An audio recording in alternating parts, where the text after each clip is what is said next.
감사합니다. 광야길을 걷게 하신 이유란 제목을 함께 말씀의 은혜를 나누기를 원합니다. 오늘 읽은 이 신명기서의 배경은 광야입니다. 광야. 모세가 광야 생활 중에 출애굽한 2세대들, 그 다음 세대들을 앞에서 하나님의 말씀을 이렇게 전달하는 그런 내용이 오늘 읽은 본문입니다. 가나안을 가기 전에 반드시 통과해야만 되는 길이 바로 이 광야지요. 이 광야는 일주일 만에 갈 수 있는 길입니다.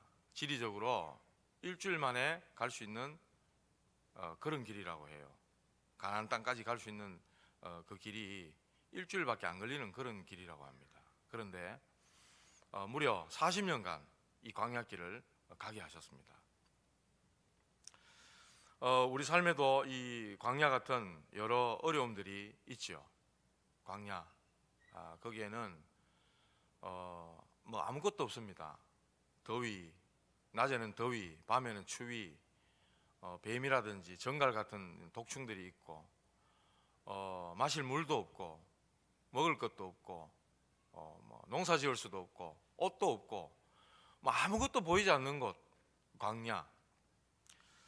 오늘 우리에게 이 광야가 왜 필요한지, 하나님은 왜 우리를 이렇게 광야를 가야만 되게 하시는지, 우리는 또 어떻게 광야를 지나가야 되는지 오늘 말씀을 통해서 답을 찾는 그런 시간 되시기를 바랍니다. 첫 번째, 이 광야의 고난은 언제 어떻게 시작됐겠습니까? 세계의 많은 지식인들, 과학자들이 모르고 있는 게 있습니다. 왜 이 땅에 이렇게 많은 어려움과 불행들이 찾아오는가? 왜 이 땅에는 계속되는 불행이 찾아오고 있는가? 뭐 경제도 발전하고 과학도 발전하고 의학도 발전하고 최첨단을 걸어가는 이런 시대에 사람들이 우울증으로 또 뭐 자살로 공황장애라든지 불면증 같은 이런 일들로 많이 시달리고 있습니다. 너무나 발전된 시대에 이 사람들이 그야말로 평안을 얻지 못하고 많은 이런 어려움 가운데 처해 있는 것이죠. 성경은 분명히 말씀하고 있습니다. 그리고 저와 여러분들은 이 복음을 들어서 확실히 알고 있습니다. 모든 우리 인간은 하나님의 형상으로 지음받은 영적인 존재입니다. 하나님께서 창세기 2장 7절을 보니까 우리 인간을 흙으로 지으시고 그 코에 하나님의 생기를 불어넣으셔서 산영, 생명이 되었다, 그렇게 말씀하고 있습니다. 우리 사람은 이렇게 하나님께서 친히 창조하시고 지으신 영적인 존재라 이 말입니다.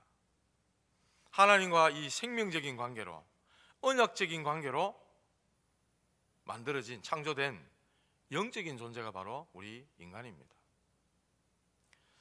그래서 우리 인간은 이런 생명적인 하나님과의 관계 속에 있을 때만, 하나님과 이런 언약적인 관계로 연결되어 있을 때야 비로소 최고의 존재된 존재 가치가 있는 것이죠.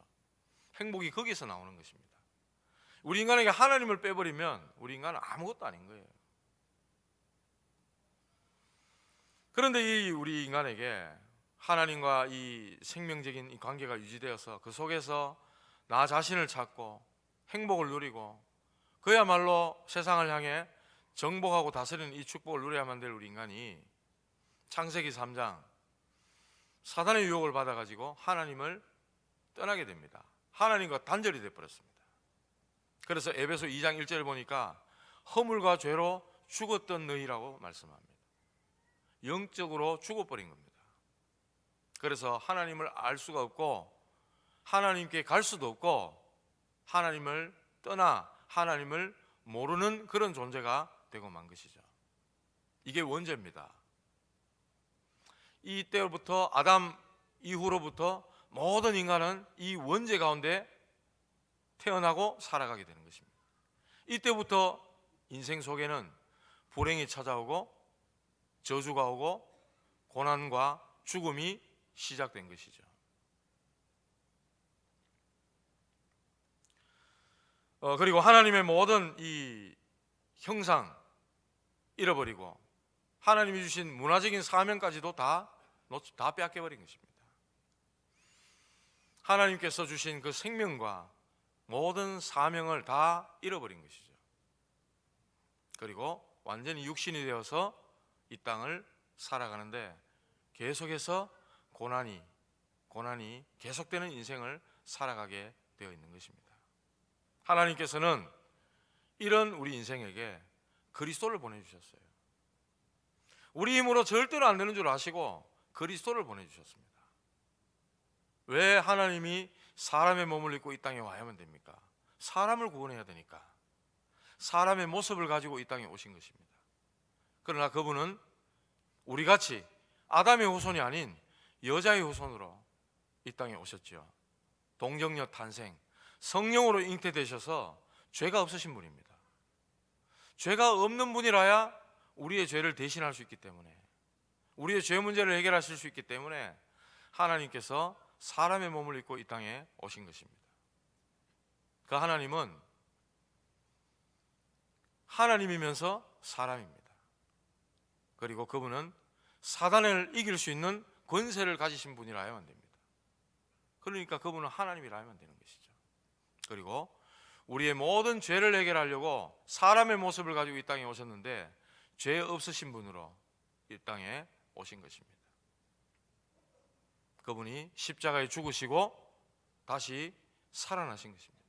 왜 이 땅에 오셔야만 됐고, 왜 십자가에 죽어야만 됐고, 왜 부활해야만 됩니까? 그러지 않고는 절대로 우리 인간은 하나님을 만날 수가 없고 죄 문제를 해결받을 수 없고 사단의 권세에서 빠져나올 수 없기 때문입니다. 지옥의 배경에 대한 그 운명을 바꿀 수 없기 때문에 하나님께서는 그리스도를 보내셔서 인생이 해결할 수 없는 문제를 끝내신 것입니다. 광야의 고난이 이렇게 시작이 된 것입니다. 하나님을 떠남으로 사단에게 붙잡혀서 인생은 죄 가운데 빠져서 끝없는 고난 속에 살아가게 된 것이죠. 광야 생활 40년 동안 이 광야를 생활하게 하십니다. 하나님께서 일부러 광야로 인도하신 것이죠. 그래서 성경에 보면 사도행전 7장 38절인가 보면은 스데반이 돌에 맞아 순교하면서 스데반이 우리 조상들이 광야에 있었는데 그 광야를 교회라고 표현합니다. 광야 교회라고 그렇게 말을 하고 있습니다. 그러니까 이 광야는 교회를 상징하는 것이죠. 40년 동안 하나님은 이 광야 교회를 운영을 하시면서 모든 불신앙의 요소들을 다 제거하신 것입니다. 혹여나 우리가 광야를 광야 같은 세상이다, 그런 이야기도 하고요. 광야 같은 인생이다, 이런 말을 많이 상징적으로도 하죠. 우리 인생길에 세상살이의 어려움을 상징적으로 그렇게 말하는 것입니다. 너무 어렵다, 힘들다는 것이죠. 그러나 하나님께서는 이 광야 교회를 통해서 너무 중요한 사실들을 알리고 계신 것입니다. 애굽에서 빠져나왔어요. 피 바르는 날 애굽에서 빠져나와서 약속의 땅 가나안을 향해 갑니다. 이 사이에는 이미와 아직이라는 신학적으로 이렇게 좀 쓰는 그런 말인데, 이런 영적인 긴장 상태가 놓여져 있는 겁니다. 분명히 애굽에서 빠져나왔어요. 그런데 아직 가나안 땅은 들어가지 않은 것입니다. 저와 여러분들도 마찬가지입니다. 예수 그리스도를 믿음으로 우리가 구원받았어요. 하나님 자녀가 됐어요. 그런데 아직 천국에는 우리가 아직 가지 않은 것입니다. 네, 광야 같은 이 세상을 통과해야 되는 것입니다. 그래서 이 영적으로 그런 긴장 상태가 존재하는 것인데, 이 광야 생활 가운데 언제든지 꼭 필요한 것이 있는데 그게 바로 영적인 싸움입니다. 영적인 싸움이 필요한 것입니다. 우리가 아직 이 땅 살아가는 동안에 우리를 유혹하고 우리를 넘어뜨리려 하는 수많은 어떤 환경적인 요소들, 또 그로 인해서 우리의 어떤 이 흔들리는 부분들, 사단은 이런 것들을 잘 알고 우리를 여지없이 공격하는 것이죠.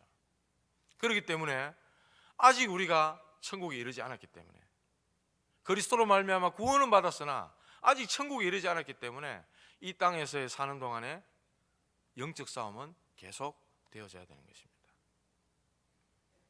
그리고 하나님께서는 애굽에서 이들에게 뿌리 내려졌던 노예 근성, 거지 근성, 염려, 불신앙 체질, 율법 체질, 인본주의 체질, 쉽게 말하면 각인 뿌리 체질된 것들을 하나님은 바꾸기를 원하시는 겁니다. 그걸 빼내야 되는 것이죠. 그래서 광야의 훈련이 필요하고 광야에서 이들을 하나님은 단련시키는 것입니다. 그릇을 준비하는 것입니다. 왜? 그 상태로는 가나안 땅 들어갈 수 없기 때문에. 가나안 땅 그곳에는 7족속 31명의 왕이 기다리고 있습니다.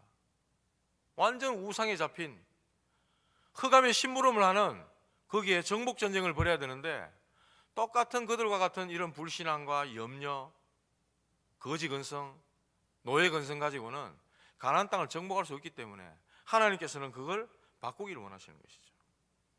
그들을 다듬을 필요가 있는 것입니다. 그래서 하나님은 광야 그 시간을 허락하는 것이죠. 광야는 사방을 둘러보면 아무것도 없습니다. 뭐 농사를 지을 수가 있습니까? 물이 있습니까? 뭐 옷이 있습니까? 그야말로 한숨밖에 안 나오는 것입니다. 사람이 살아갈 수 없는 척박한 땅이 바로 광야라는 것이죠. 그러니 뭐 눈에 보이는 게 그것밖에 없으니까 염려하고 낙심밖에 안 되는 것입니다. 그곳에서는 오직 하나님을 바라봐야만 살아갈 수 있는 것이에요. 하나님 그렇게 해서 광야를 인도하시는 것입니다. 오직 하나님밖에 바라볼 대상이 없다는 것을 알리시는 것입니다. 그것이 바로 광야입니다. 오늘 말씀합니다. 2절에 그래 말씀합니다. 내 하나님 여호와께서 이 40년 동안에 네게 광야길을 걷게 하신 것을 기억하라. 이는 너를 낮추시며 너를 시험하사 내 마음이 어떠한지 그 명령을 지키는지 지키지 않는지 알려 하심이라. 그리고 3절에 보니까 그렇게 말씀하십니다. 너희 조상들도 알지 못했던 그 만나를 네게 먹이신 것은 사람이 떡으로만 살 것이 아니요 하나님의 입으로 나오는 모든 말씀으로 살 줄을 알게 하려 함이라. 예수님이 이 땅에 오셔가지고 공생애를 시작하시면서 성령에 이끌려가지고 광야로 시험 받으러 가십니다. 40일 동안 금식하시고 나니까 얼마나 배가 고프겠습니까? 그때 이 마귀가 예수님께 나와가지고 네가 하나님의 아들이면 이 돌로 떡 만들어 먹어라. 얼마든지 할 수 있잖아요. 배고픈데 잘됐다 하고 할 수 있잖아요. 마귀의 유혹이고 마귀의 시험이었어요. 예수님을 넘어뜨리라는. 감히 하나님을 넘어뜨릴 수 있겠습니까? 그때 예수님께서 이 말씀으로 마귀를 물리십니다. 사람이 떡으로만 살 것이 아니요 하나님의 입으로부터 나오는 모든 말씀으로 살지니라. 그때 하신 말씀입니다. 사람은요 하나님의 말씀으로 사는 존재입니다. 하나님의 말씀의 축복을 받고 그 말씀을 먹으며 살아가는 존재가 바로 인생이라 이 말이에요. 그런데 이 사람들이 전부 광야에 들어오니까 아무것도 없으니 오직 먹는 것밖에 눈에 안 보이는 거예요. 제가 지금 저녁을 안 먹어 배가 엄청 고프거든요. 배가 아플 정도라. 옷이 쪼으니까 배가 또 아프더라고요. 먹는 것밖에 생각이 안 납니다. 배가 고프면 사람은요. 그래가 정말 배가 고프니까 막 도둑질도 하고 옛날에는 그랬지 않습니까? 요즘은 뭐 먹을 게 넘쳐나는 그런 세상인데 제가 자주 하는 말씀이지만 여러분들 댁에 가셔가지고 냉장고 여시면 냉동실부터 냉장실까지 꽉꽉 차가지고 있을 겁니다. 그거 열면 아마 북한 동포 다 먹이 살릴 거예요. 냉동실에 있는지 없는지 모르고 또 가서 또 사시잖아요. 그렇더라고요. 이렇게 우리 인간은요, 밥만 먹고 사는 존재가 아닌데, 그러니까 라면도 있고 국수도 있잖아요. 그 말이 아니잖아요. 사람이 밥만 먹고 사는 존재가 아니라, 떡으로만 사는 존재가 아니라, 근데 우리는 온통 이 밥 먹는 거 여기에만 관심 집중돼 있는 거예요. 점심 먹으면서 저녁 때 뭐 하고, 내일 아침에 또 뭐 끓이고. 가족들의 건강을 생각하시는 우리 어머님들의 그 마음은 제가 100번은 이해합니다. 그런데 꼭 그것 말고, 우리 사람은요, 그래요. 동물은 그렇다 하더라고요. 뭐 이 동물의 왕국 같은 거 보면 짐승이 막 사냥을 해서 한 마리 탁 잡아 먹지 않습니까? 막 피치래 가면서 막 뜯어 먹잖아요. 육회를 막 그냥 그 자리에서 해치우는데, 다 먹고 나 뭐 배부르지 않습니까? 포만감. 옆에 또 먹이감이 막 지나다녀요. 쳐다도 안 본답니다. 그런데 우리 사람은 어떻습니까? 냉장고 집안에 꽉 재놓고도 또 사러 가고, 또 쇼핑하러 가고, 그것뿐만입니까? 땅, 집, 뭐 빌딩 있으면서도 또 재투자해가지고 또 몇 억, 몇십억, 몇백억. 그게 우리 사람 아닙니까? 막 재산을 증식하고 늘리고 하고 고자 하는 그 욕심, 욕구, 욕망. 그 떡으로 살 수 있습니까? 왜 떡 많이 가진 분들이 자살합니까? 인기, 명예, 권력, 출세, 성공, 자녀, 뭐 사업 다 가졌다고 할 수 있는 분들이 왜 자살합니까? 분명히 하나님 말씀하시는 거예요. 사람이 떡으로만 살 것이 아니요, 하나님으로부터 나오는 모든 말씀으로 살 것이니라. 저와 여러분들은 하나님 말씀으로 사셔야 됩니다. 이 광야는 모든 응답이 예비된 곳입니다. 아무것도 없는 것 같은데 영적인 눈을 뜨고 보면은 하나님이 가장 축복하시는 곳이 광야라. 여러분들 그렇지 않던가요? 문제 있어가지고 교회 나오셨잖아요. 이 종교 저 종교 다 다니보시다 오신 분들도 계시더라고. 하다 안 돼가지고 교회 가자 이래가지고 오신 분들 있더라고. 그런데 교회 오셔가지고 복음을 듣고 말씀을 들었는데 이 말씀이 들려지고 깨달아지고 믿어져요. 얼마나 은혜가 되고 감사합니까? 그러나 그 현실적으로 와 있는 문제는 여전히 그대로 있어요. 그대로 있는데 너무 감사하고 너무 평안이 밀려와. 뭐 그런 때 있었잖아요. 많이 있었습니다. 하나님께서 지금 돌아보면은 그때가 그래도 참 너무 좋았다 이럴 때가 있을 겁니다. 광야 같은 때였는데 그래도 하나님의 은혜가 얼마나 내게 임하는지 그런 때 분명히 있단 말이죠. 그 시간이 바로 하나님이 나를 훈련시키시고 나를 단련시키시고 그릇을 준비시키시는 시간이에요. 그때가 바로 광야라는 거예요. 광야. 우리 인생이 마음대로 안 되잖아요. 나는 광야 싫어요. 그만. 광야 같은 고난 너무 싫다 그거. 빨리 지나가면 좋겠고 안 찾아오면 좋겠다. 그런데 그렇지 않습니다. 광야는 반드시 통과해야만 되는 길입니다. 왜? 광야를 통과해야만 가나안 땅을 갈 수 있으니까. 우리가 이 세상 여정을 살아가는 게 바로 광야예요. 이걸 통과해야만이 보좌의 영광, 영원한 하나님의 나라가 다 기다리고 있는 거예요. 가야만 되는 길이라 이 길은. 욥을 한번 보십시오. 욥이 어느 날 갑자기 10명의 자녀들이 다 죽어버렸어요. 재산 다 잃어버리고 자기는 몸에 질병이 찾아오고 기와장으로 자기 몸을 막 긁어야만 될 만큼 너무 고통에 빠져 있는데 그의 부인은 당신이 믿는 그 하나님 저주하고 죽으라, 저주하고 막 죽으라면서. 얼마나 비참합니까? 그런데요, 이 욥기서를 자세히 보시면 이 하나님이 욥을 막 이렇게 욥의 믿음을 보았느냐 칭찬하신단 말입니다. 그때 사단이 하나님 앞에 하나님이 축복하시니까 그러죠. 복을 주시니까 그러죠. 하나님이 주신 그것들 다 뺏어가면은 하나님을 아마 원망하고 저주할걸요.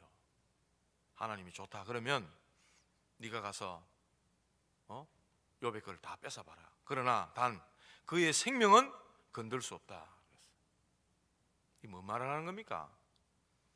하나님의 주권 하에, 하나님의 허락된 주권 속에서 이 신자들에게 고난이 허락되어지는 거예요. 주어지는 거란 말이죠. 절대로 우리 죄 때문에 오는 게 아닙니다. 여러분, 예수 믿고 하나님 자녀 됐는데 내가 무슨 죄 때문에 이런 어려움을 당하지? 그거 틀린 생각입니다. 그거 사단이 주는 생각입니다. 그거 틀렸어요. 신자에게 오는 이런 고난은 하나님이 분명히 주권 속에서 허락된 고난이란 말입니다. 틀림없이 그렇습니다. 사단과 지옥 권세로부터 오는 게 절대로 아닙니다. 하나님 허락하신 거예요. 야고보서 1장 2절 3절에 이런 말씀합니다. 여러 가지 시험 당하거든 온전히 기쁘게 여기라. 너희 믿음의 시련이 인내를 만들어내는 줄 알미라 그랬어요. 시험 때문에 힘들어할 필요 없다는 거죠. 믿음의 그 시련이 우리에게 인내를 만들어내고 우리를 온전케 하고 부족함이 없게 하려는 하나님의 뜻이 있는 거란 말이죠. 반대로 이 마귀는 어떻게 합니까? 마귀는 우리를 유혹합니다. 템테이션, 우리를 유혹해요. 유혹하는 시험을 우리에게 가져다 주는 거예요. 왜? 무너뜨리려고, 재앙당하게 하려고, 지옥으로 끌고 가려고. 그러니까 하나님은 그렇지 않습니다. 하나님 오늘 그렇게 말씀하셨어요. 우리를 시험하신다 그랬어요. 하나님의 시험은 어떤 시험입니까? 우리를 골탕 먹이고 우리를 어렵고 힘들게 하려고 주시는 하나님의 시험이 아니라는 겁니다. 하나님은 우리를 다듬고 훈련시키시고 그릇 준비하게 하셔서 하나님은 가나안 땅 정복하는데 우리를 쓰시기를 원하시는 거예요. 세계복음화를 위해 쓰시기를 원하시는 거예요. 그래서 우리를 테스트하시는 겁니다. 쉽게 말하면은 학생들이 선생님한테 배우지 않습니까? 배워가지고 뭐합니까? 이 아가 실력이 어느 정도 올라갔는지 시험 친단 말이죠. 그 시험을 보고 이 아이가 이 성적이 좀 오르는구나, 실력이 향상됐구나, 그걸 알 수 있잖아요. 그런 것처럼 하나님은 우리에게 그런 시험을 하신다는 거예요. 하나님이 좋은 계획을 이루기 위한 시험을 하신다는 겁니다. 로마서 8장 18절에 이런 말씀하십니다. 생각건대 현재의 고난은 장차 나타날 영광과 좋게 비교할 수 없도다. 다른 사람들에게 증거가 되고 메시지가 될 만큼 우리에게 비교할 수 없는 그런 영광 가운데 이르게 하는 그런 고난이라는 거예요. 분명히 고린도전서 10장 13절에는 우리에게 감당할 시험만 주신다 그랬어요. 우리가 감당치 못하면 피할 길을 내신다 그랬어요. 분명히 하나님 말씀 그렇게 말씀하셨어요. 하나님을 사랑하는 자 곧 그의 뜻대로 부르심을 입은 자들에게는 모든 것이 합력하여 선을 이룬다 그랬습니다. 하나님은요 이것저것 다 엮어서 우리 인생을 최고의 인생 작품으로 만들기를 원하시는 것입니다. 그 과정에 광야, 거기에 훈련, 우리의 그릇을 준비시키시는 시간이라는 거죠. 그래서 오늘 말씀합니다. 네게 광야 길을 걷게 하신 것을 기억하라 그랬어요. 기억하라. 40년 동안 광야 길로 인도하신 것을 기억해라. 이것은 바로 사람이 떡으로만 사는 것이 아니요 하나님의 입으로부터 나오는 모든 말씀으로 사는 줄을 알게 하기 위함이다 그랬습니다. 그래서 애굽 체질을 갱신시키고 또 광야라는 이 과정을 통해서 우리가 그릇을 준비하고 모든 이런 애굽 체질, 노예 체질, 광야 근성, 거지 근성, 불신앙의 체질들 이것 다 없애라는 거예요. 바꾸라는 거예요. 그렇기 때문에 저와 여러분들은 이 고난 때문에 낙심하거나 염려할 이유가 조금도 없는 것입니다. 그 속에서 오히려 기도 제목을 붙잡는 것이죠. 세 번째로 성막입니다. 성막. 이 광야길에서 하나님은 성막을 만들어라, 학교를 지어라, 집 지어라, 야들아 빨리 농사 지어라, 그렇게 안 하시고 성막을 만들어라 그랬어요. 성막. 그래서 광야길 가는 동안 성막 중심으로 이스라엘 백성들이 가도록 만드셨다는 거예요. 이 성막이 뭡니까? 회막이라고도 하고 정금막이라고도 하는 이 성막, 그 안에는 성소와 지성소가 있지 않습니까? 그게 이제 뭐 물두멍, 떡상, 뭐 촛대, 뭐 이런 것들이 있고 번제단이 있고, 대제사장들이 지성소에 들어가서 우리의 죄를 대속죄일에 속죄하는 그런 짐승을 잡아서 피를 뿌리고 하나님 앞에 번제를 드리는, 그것이 바로 성막이에요. 모든 것이 그리스도를 얘기하는 거죠. 그 지성소 안에는 또 언약궤가 있습니다. 그 성막 중심으로 광야길을 가라 말씀하시는 거예요. 이 성막에 하나님이 나타나시는 거예요. 현현하셨다 그러죠. 하나님이 나타나시기도 하고, 이 성막 중심으로 가는 이스라엘 백성들을 앞서서 구름 기둥으로 또 불 기둥으로 하나님은 지키시고 보호하셨던 것입니다. 그리고 성막 중심으로 가는 이스라엘 백성들에게 만나를 먹이시고 메추라기를 먹이시고 저 마라의 쓴물을 단물로 바꾸시고 하나님은 세밀하게 인도하셨던 하나님이십니다. 이 성막 그 안에 언약궤 굉장히 중요한 것이죠. 제사장이 맨 이 언약궤를 따라가라 그랬어요. 언약궤 안에 뭐가 들었습니까? 모세가 받은 그 십계명의 돌비, 그리고 아론의 쌍난 지팡이, 그리고 만나 담은 항아리, 이 세 가지가 들었어요. 이 뭘 얘기하는 겁니까? 그리스도, 하나님의 말씀, 그리고 교회와 하나님의 나라를 예표하는 겁니다. 이게 너무 중요하니까 하나님은 이것 중심으로 가라는 거예요. 언약궤 중심으로 언약궤를 따라가니까 거기에 놀라운 역사가 일어나는 겁니다. 여리고가 무너지고요, 요단강이 갈라지고. 여리고가 뭡니까? 흑암의 도성. 저와 여러분들에게 이 무너져야 될 흑암이 없습니까? 언약궤 따라갈 때 이런 역사가 일어난다 이 말입니다. 그래서 하나님은 성막 중심으로 광야길을 가라고 말씀하시는 거예요. 그게 바로 예배입니다. 예배 속에 중요한 언약의 말씀을 이야기하고 계시는 것이죠. 요셉을 한번 보십시오. 요셉이 억울하게도 형들에게 팔려가지고 노예로 끌려가고, 또 보디발 집에서 누명을 뒤집어 쓰고 또 감옥으로 갑니다. 참 요셉이 얼마나 마음이 힘들었겠습니까? 두려운 시간, 도대체 이 광야 같은 이 시간 언제 끝이 날까? 요셉은 그런 마음이 있었을 겁니다. 형들에 대한 미움, 원망, 이런 마음도 있었을 수 있을 거라 저는 생각합니다. 그런데 성경에는 그런 말씀은 절대 없고, 창세기 45장 5절 그래 말합니다. 당신들이 나를 이곳에 팔았다고 해서 근심하지 마소서, 한탄하지 마소서. 당신들을 구원하려고 하나님이 나를 앞서 이곳으로 보내었나이다, 이렇게 얘기합니다. 45장 7절에 보면 이렇게 말합니다.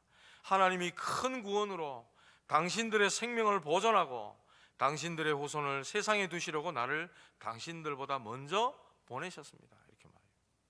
완전 복음의 사람, 언약의 사람. 그런데 이 형들이 말하는 거 한번 보세요. 20년 후에 동생들을 팔아치운 그 형들의 말입니다. 창세기 42장 21절에 그래 말합니다. 그들이 서로 말하되, 요셉을 팔고 난 다음에 20년이 지났어요. 총리가 되어서 자기 앞에 나타난 그 요셉, 자기 동생인지 몰라요. 그 앞에 서서 이들이 말합니다. 우리가 아우의 일로 말미암아 범죄하였도다. 그가 우리에게 액을 할 때에 그 마음의 괴로움을 보고도 듣지 아니하였으므로 이 괴로움이 우리에게 임하도다. 요셉이 노예에게 팔려갈 때 형들에게 액을 했다는 거예요. 그걸 듣지 않고 자기들 동생에게 행했던 그것 때문에 이 괴로움이 지금 우리에게 임한 게 아니냐. 우리가 저지른 그 범죄 때문에 오늘날 우리가 이런 고난, 고통을 받는 게 아니냐. 형들이 그래 말하고 있어요. 이게 불신자들의 모습입니다. 이게 언약 놓친 자들, 교회 안에 있으면서도 내가 무슨 죄를 지었어 이런 어려움이 오지? 하나님의 계획은 보지 않아요. 육신의 떡만 생각하니까 자기 죄 때문에 이런 일이 왔다고 너무 이상하게 문제와 사건을 해석해 버리는 겁니다. 요셉은 분명히 언약의 사람이었어요. 요셉이 인기 고상해서 이런 말을 한 게 아닙니다. 자기에게 광야 같은 40년 40년 같은 그 인생에 하나님이 그에게 해답이었어요.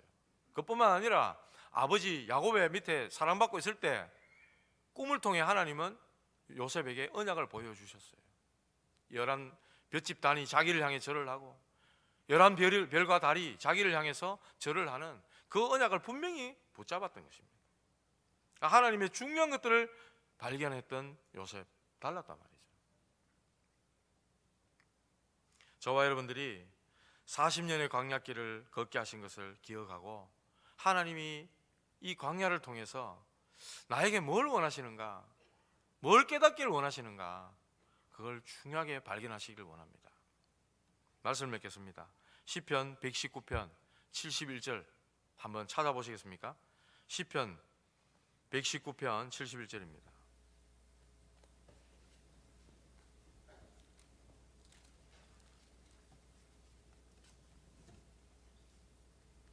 제가 가진 성경은 구약 성경 893쪽입니다.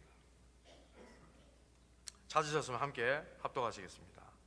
고난당한 것이 내게 유익이라 이로 말미암아 내가 주의 율례들을 배우게 되었나이다. 고난당한 것이 내게 유익이라. 이 고난으로 인해서 주의 율례를 배우게 되었다. 그렇게 시편 기자는 말씀하고 있습니다. 요셉이 광야 같은 험한 인생길에서 어떻게 승리했겠습니까? 시편 105편 17절 19절에 그래 말씀합니다. 이것도 한번 찾아보시겠습니다. 같은 시편이기 때문에.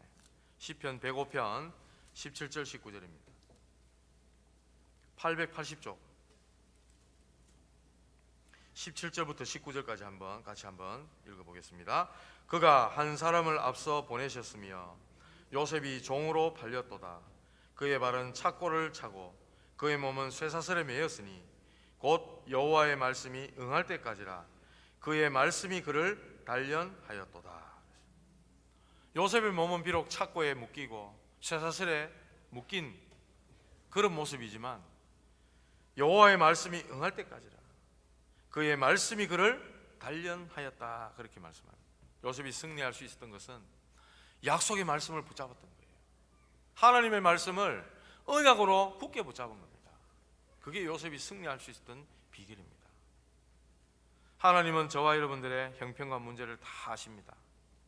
그리고 하나님은 하나님의 말씀을 저와 여러분들이 알기를 원하셔요. 하나님의 말씀을 깊이 알 때 우리가 하나님을 알게 되는 겁니다. 하나님은 하나님 말씀을 통해서 우리가 알아가는 거예요. 왜? 말씀이 곧 하나님이라 그랬기 때문에. 그래서 하나님을 아는 것, 하나님을 체험하는 것, 말씀을 통해서 우리가 할 수 있는 것입니다. 오늘 분명히 그의 말씀이 그를 단련하였도다 그랬습니다. 야고보서 5장 13절에 이런 말씀이 있습니다. 너희 중에 고난 당하는 자가 있느냐? 그는 기도할 것이요. 15절에 그렇게 말합니다. 믿음의 기도는 병든 자를 구원하리니. 고난 당하는 자 있느냐? 기도해라. 믿음의 기도는 병든 자를 구원한다. 고난 당하는 자가 기도할 때, 믿음 가지고 기도할 때 하나님이 역사하신다는 겁니다. 하나님이 역사하신다.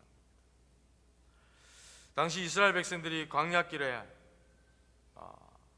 주역이 되었듯이 저와 여러분들 또한 저 세계 복음화를 하는 걸어가는 이 언약의 여정의 길을 걸어가는데, 광야길을 걸어감에 있어서 정말로 하나님이 저와 여러분들을 훈련시키시고 말씀으로 단련시키시고 그릇을 준비시키셔서 세계 복음화에 귀하게 쓰임받는 그런 주역들 되시기를 주님의 이름으로 축원합니다.